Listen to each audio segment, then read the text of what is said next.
Are you tired of feeling stuck and unfulfilled? It's time to stop wasting your life and start transforming your struggles into success. Today, we're diving deep into a journey of transformation, drawing wisdom from the timeless teachings of the Qur'an and Hadith.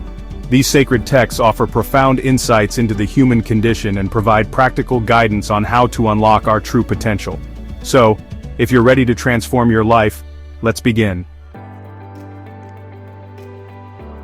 Have you ever felt that surge of inspiration, that burning desire to achieve something great? We all have dreams, aspirations that ignite a fire within us. But often, that fire is extinguished by the cold waters of procrastination. We tell ourselves, I'll start tomorrow, or I need the perfect moment. But the truth is, there's no better time than now. The Quran reminds us in Surah Ar-Ra'd verse 11, "Indeed, Allah will not change the condition of a people until they change what is in themselves." This powerful verse teaches us that change begins from within. The Prophet Muhammad, peace be upon him, said, "The strong believer is better and more beloved to Allah than the weak believer, while there is good in both." Strength isn't just physical. It's about mental fortitude, about having the discipline to overcome procrastination and pursue our goals with unwavering determination. Remember, every journey begins with a single step. Embrace the power of action, and watch as you transform your life, one step at a time. How often do we find ourselves trapped in the cycle of blame, pointing fingers at external circumstances or other people for our misfortunes? We complain about our jobs, our relationships, our lack of resources, but the truth is, this constant negativity only serves to drain our energy and keep us stuck. The Quran in Surah An-Nisa verse 79 states, "Whatever of good reaches you is from Allah, but whatever of evil befalls you is from yourself." This verse offers a profound lesson in accountability. Blaming others might provide temporary relief, but it prevents us from taking ownership of our lives. The Prophet Muhammad, peace be upon him, said, "Whoever says people have gone to ruin is the most ruined of them all." This hadith serves as a stark reminder that our words have power. Instead of dwelling in complaints, let's shift our focus to gratitude and action. When we appreciate the good in our lives, we open ourselves to more blessings. Remember, every challenge we face is an opportunity for growth and learning. So, let's approach life's hurdles with a solutions-oriented mindset, seeking guidance from Allah and striving to make the best of every situation. In a world that's constantly evolving, knowledge is not just power, it's essential for growth, adaptation, and success. Yet, how often do we neglect to invest in our intellectual and practical development? We get caught up in routines, convincing ourselves that we don't have time or that learning is only for the young. The Quran in Surah At-Tin verse 4 poses a thought-provoking question. Say, are those who know equal to those who do not know? This simple yet profound question reminds us that knowledge is a distinguishing factor.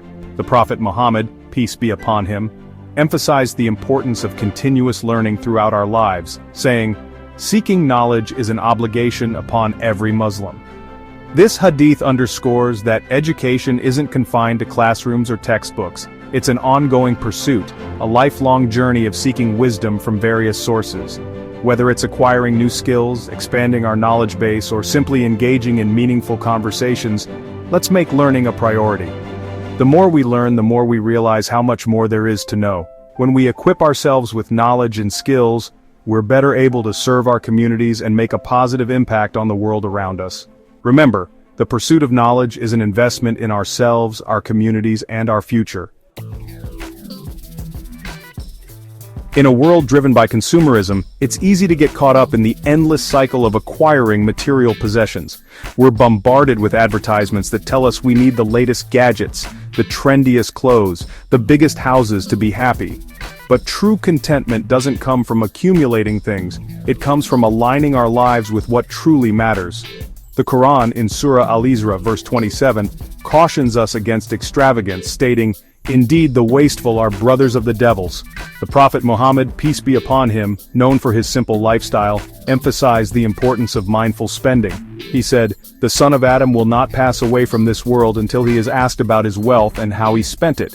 So how do we break free from the clutches of consumerism and cultivate a healthier relationship with our finances? It starts with differentiating between our needs and wants.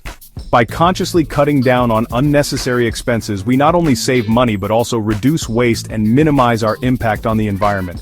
Instead of chasing fleeting material possessions, let's invest in experiences, in building meaningful relationships, and in contributing to causes we believe in. Remember, true wealth lies not in what we possess, but in the contentment of our hearts and the positive impact we make on the world. The company we keep has a profound impact on our thoughts, beliefs, and actions. We've all heard the saying, "You are the average of the 5 people you spend the most time with," and there's truth to it. If we surround ourselves with negativity, criticism, and drama, it's bound to seep into our own lives. The Qur'an, in Surah At-Tawbah, verse 119, guides us toward seeking righteous companionship, stating, "O you who have believed, fear Allah and be with those who are true." The Prophet Muhammad, peace be upon him, said, "A person is upon the religion of his close friend, so let one of you look at whom he befriends." So, how do we discern between positive and negative influences in our lives? Look for people who embody the qualities you aspire to cultivate in yourself: kindness, compassion, integrity, and a strong work ethic. Surround yourself with individuals who challenge you to grow, who support your dreams, and who remind you of your values. Just as important as seeking positive influences is distancing ourselves from toxic relationships. It might be painful to let go, but remember, your well-being is paramount. Surround yourself with people who inspire you to be the best version of yourself, who uplift your spirit, and who share your values.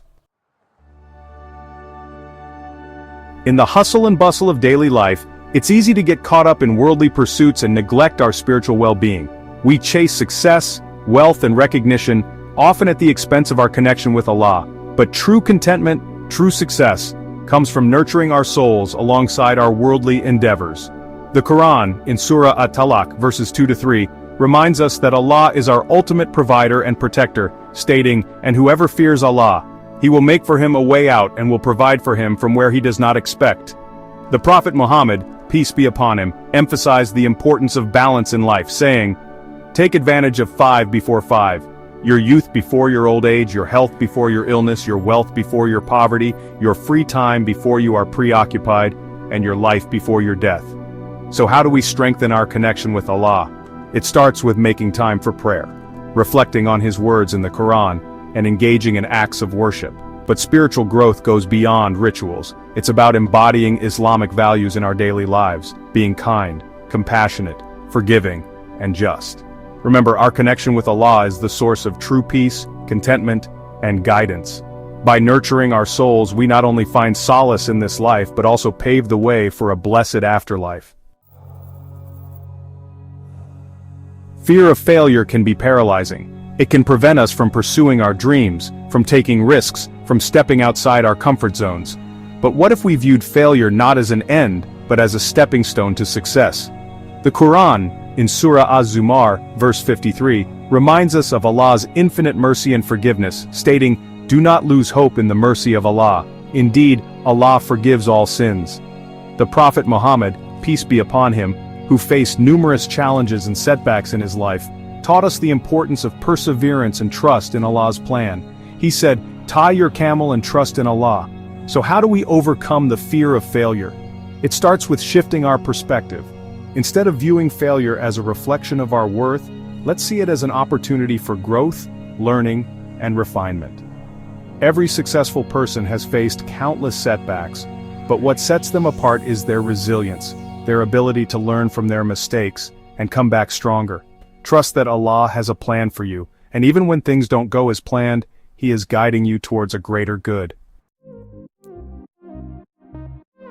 By quitting these destructive habits and aligning yourself with Islamic values, you can transform your life, achieve success, and find contentment. Remember, the journey to success is a continuous process of self-improvement and faith. Let's strive to embody these teachings in our daily lives, seeking knowledge, practicing gratitude, and building meaningful connections.